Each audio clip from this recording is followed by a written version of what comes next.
संजय राउत पर हंगामे के चलते स्थगित हुआ सदन। संजय राउत के खिलाफ विशेषाधिकार प्रस्ताव लेकर आई है बीजेपी। विधानमंडल को राउत ने कहा था चोर मंडल। स्पीकर ने जांच के लिए बनाई विशेषाधिकार समिति। राउत के बयान से कांग्रेस और एनसीपी भी असहमत। सीएम शिंदे के खिलाफ विशेषाधिकार प्रस्ताव लेकर आया ठाकरे गुट। सीएम ने विपक्षी दलों को कहा था देशद्रोही।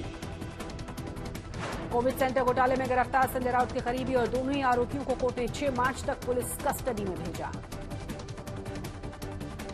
महाराष्ट्र कांग्रेस अध्यक्ष नाना पटोले बोले सरकार नहीं चाहती जरूरी मुद्दों पर चर्चा हो, इसीलिए नहीं चलने देती है सदन को। महाराष्ट्र विधानसभा के बजट सत्र के तीसरे दिन विपक्षी दलों ने किया एलपीजी के दाम बढ़ाए जाने का विरोध। विधानसभा में एनसीपी की मांग है महाराष्ट्र से कितने प्रोजेक्ट बाहर गए, इस पर श्वेत पत्र लेकर आए सरकार। अजीत पवार ने कहा शिंदे सरकार के आने के बाद राज्य से Vedanta, Foxconn, Tata, Airbus, drug park, medical device park जैसे बड़े प्रोजेक्ट्स बाहर गए हैं। युवा नहीं करेंगे शिंदे को माफ। महाराष्ट्र के राज्यपाल रमेश बैस और पंजाब के गवर्नर बनवारी लाल पुरोहित ने अमित शाह से मुलाकात की है। नॉर्थ ब्लॉक दफ्तर में दोनों की मीटिंग। मुंबई में स्टॉक एक्सचेंज के बाहर कांग्रेस ने अडानी मुद्दे पर प्रदर्शन किया। पीएम मोदी के खिलाफ नारेबाजी की गई। उमरा में एक आदमी ने अपने पड़ोसी के 4 और 5 साल के 2 बच्चों को दूसरी मंजिल से नीचे फेंका। भाई की मौत हुई, बहन की हालत गंभीर।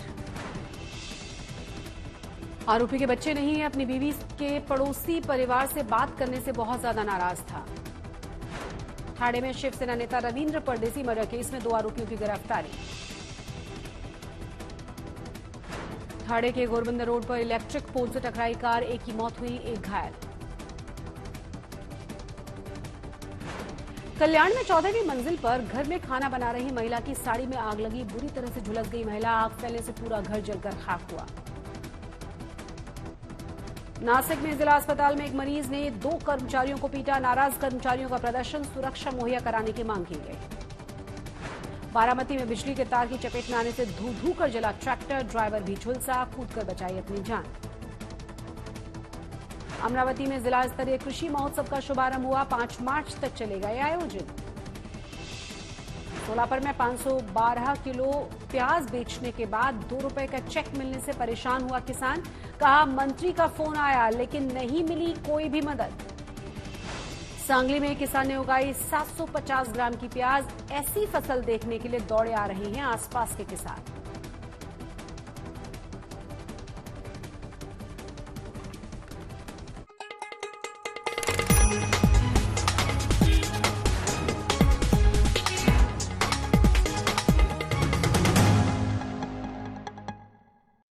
नमस्कार, आप देख रहे हैं आज तक और आपके साथ मैं हूं शशि तुषार शर्मा।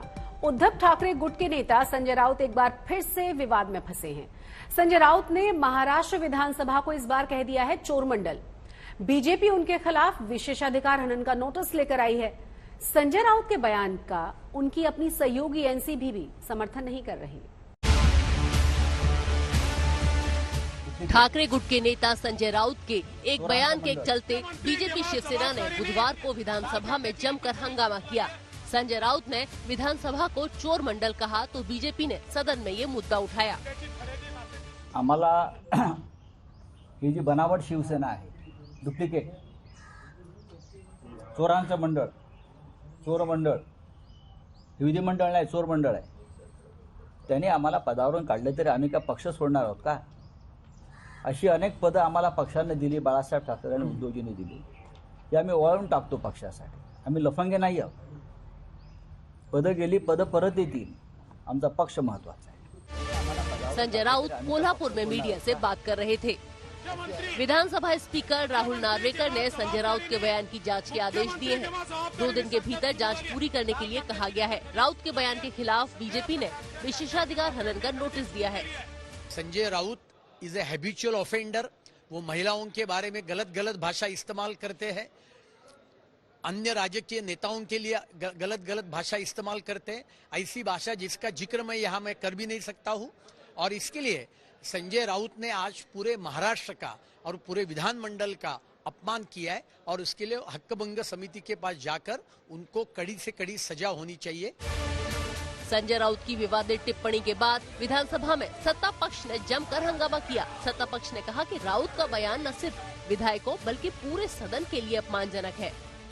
देखा भी नहीं होगा कि संजय राउत साहब जैसा एक ज्येष्ठ नेता इस तरह के वक्तव्य करता है। इससे अपन अंदाजा लगाओ क्या उनका मानसिक संतुलन बिगड़ गया है। जो अभी गालियां दे रहे थे कल तक जो एमएलए से उनको, अभी वो विधिमंडल को भी गाली दे रहे हैं, वो कैसा चलेगा? क्योंकि डेमोक्रेसी है, लोकशाही है।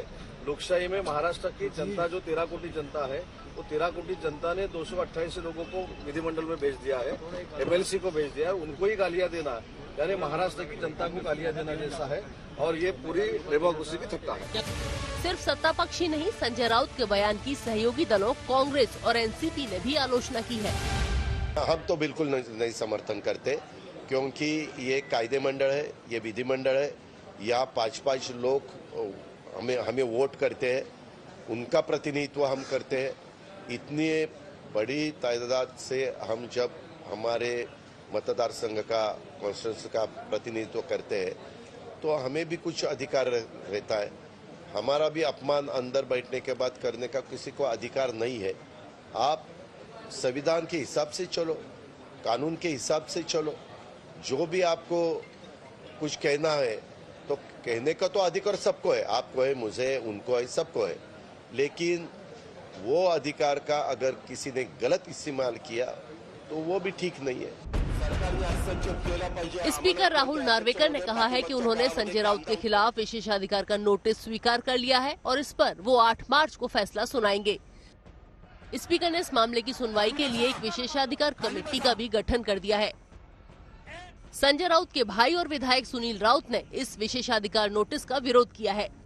संजय राउत पार्लियामेंट राज्यसभा के खासदार है और उनके जो भी प्रस्ताव लाना है वो पार्लियामेंट में आना चाहिए, विधानसभा में नहीं। लेकिन संजय राउत को भारतीय जनता पार्टी और जो गद्दार लोग हैं शिवसेना के, वो इतना उनके इसमें डर है कि उनका आवाज बंद करने के लिए ये सब प्रस्ताव लाया। लेकिन इस ऐसे अनेक हकभंग आगे तो भी संजय राउत डरेंगे नहीं। बीजेपी और शिंदे गुट की शिवसेना ने तो राउत की गिरफ्तारी की मांग की है। फिलहाल विधानसभा स्पीकर का कहना है कि इस मामले में जांच जरूरी है। संजय राउत पर लगे आरोपों की जांच के लिए एक विशेषाधिकार कमेटी का गठन कर दिया गया है। इसमें बीजेपी और शिवसेना के अलावा कांग्रेस और एनसीपी के भी विधायक हैं और निर्दलीय विधायक भी हैं, पर ठाकरे गुट का कोई भी विधायक इस कमेटी में नहीं है। ये कमेटी संजय राउत के बयान की जांच करेगी और 8 मार्च को अपनी प्राथमिक रिपोर्ट देगी और स्पीकर को सलाह भी देगी कि संजय राउत के ऊपर क्या एक्शन लिया जाए। मुंबई से मुस्तफा शेख और ऋतिक भालेकर के साथ आज तक ब्यूरो। तो संजय राउत के मामले में तो स्पीकर ने विशेषाधिकार कमेटी बना दी है, लेकिन सीएम एकनाथ शिंदे के खिलाफ भी विधान परिषद में आज नेता विपक्ष विशेषाधिकार प्रस्ताव लेकर आए। शिंदे ने विरोधी पार्टियों के लिए देशद्रोही शब्द का प्रयोग किया था। सीएम एकनाथ शिंदे के पास शिवसेना का नाम भी है और चुनाव चिन्ह भी है, लेकिन विधानसभा में पार्टी पर आधिपत्य को लेकर उनकी लड़ाई अभी खत्म नहीं हुई है।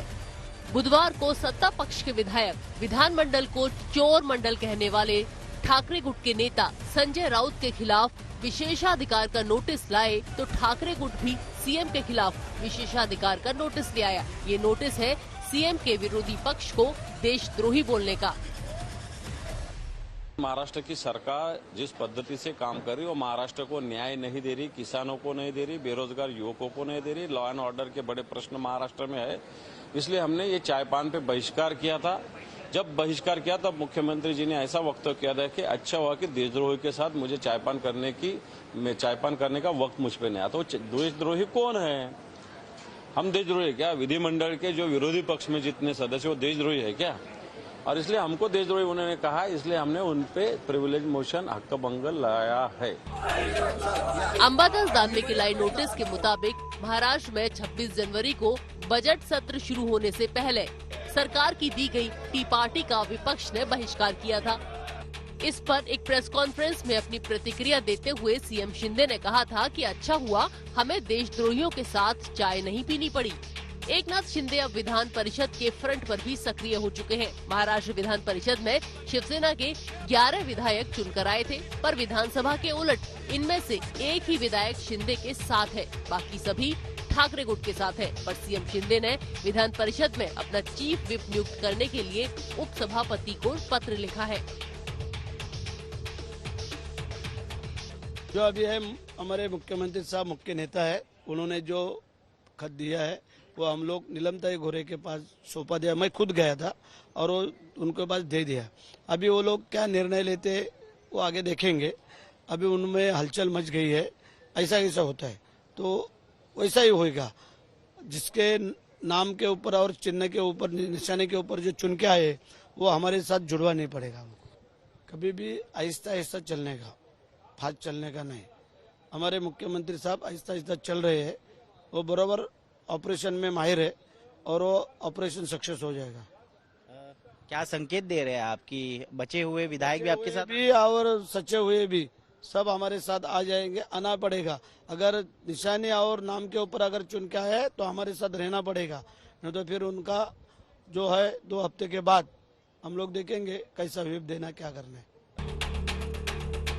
शिंदे ने विधान परिषद की उपसभापति नीलम गोरे को लिखा है कि वो विप्लव बजोरिया को विधान परिषद में शिवसेना का चीफ विप नियुक्त करें।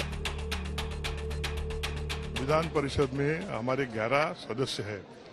उद्धव बाला साहब ठाकरे हमारे जो पक्ष प्रमुख थे, हमारा पूर्व मुख्यमंत्री थे, उसने मेरा नाम दिया है मुख्य प्रतोद। उधर से सीएम ने मुझे एकनाथ शिंदे का लेटर है, एकनाथ शिंदे साहब का लेटर है कि विप्लव बजोरिया जो उनके उधर बैठे हैं वो एक उसको प्रतोद बनाओ, ऐसा उनका लेटर आया है। उसके लिए अभी सब लीगल मैटर चेक करके कल नहीं तो परसों उपसभापति डिक्लेयर कर देंगे। उद्धव ठाकरे ने विधान परिषद में विलास पोंटिस को चीफ विप नियुक्त किया हुआ है। विप्लव बजोरिया परभड़ी हिंगोली से आते हैं और 2018 में शिवसेना से चुनकर विधान परिषद पहुंचे थे। अब वो ठाकरे गुट को छोड़कर शिंदे गुट के साथ आ गए हैं। फिलहाल अनिल परब विधान परिषद में शिवसेना के चीफ विप हैं। नीलम गोरे ठाकरे गुट के साथ हैं। उन्होंने कहा है कि वो इस बारे में सुप्रीम कोर्ट के निर्देश जानने के बाद ही एकनाथ शिंदे के पत्र पर फैसला लेंगी।